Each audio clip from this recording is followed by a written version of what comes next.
Quelle place pour le Val d'Oise dans le Grand Paris? La question n'est pas nouvelle, mais ce qui change ce soir-là à Aubonne, c'est l'âge de certains participants.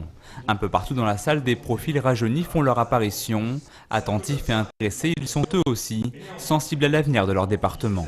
On peut toujours améliorer les choses, par exemple au niveau des transports. Donc j'avais discuté avec des gens qui habitaient dans le Vexin, qui eux se plaignaient du manque de transports en commun. Est-ce que ce projet-là, c'est juste un projet comme ça pour vraiment être une grande métropole dans le monde?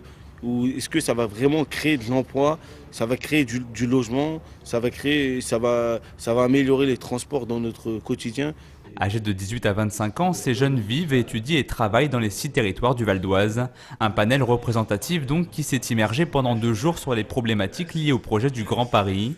Au total, 37 jeunes réunis en groupe de travail, encadrés par un sociologue. Ensemble, ils ont dressé un constat de leur rapport au département. C'est à la fois un sentiment parfois d'exclusion, qu'il soit du plateau du Vexin, de Sarcelles ou d'Argenteuil, de l'exclusion de certaines activités, de loisirs, d'emploi. Et ils ont aussi un désir d'autonomie qui est relié à ce sentiment d'exclusion. Emploi, logement ou encore transport, dans la salle, jeunes citoyens et élus font le même bilan. Le Val d'Oise est absent des grands projets portés par l'État.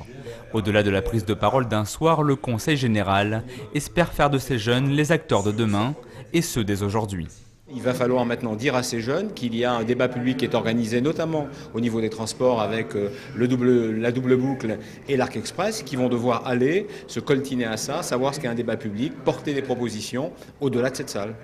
Les débats publics devraient se poursuivre à la rentrée avec toujours l'objectif d'intégrer le Val d'Oise dans la région capitale.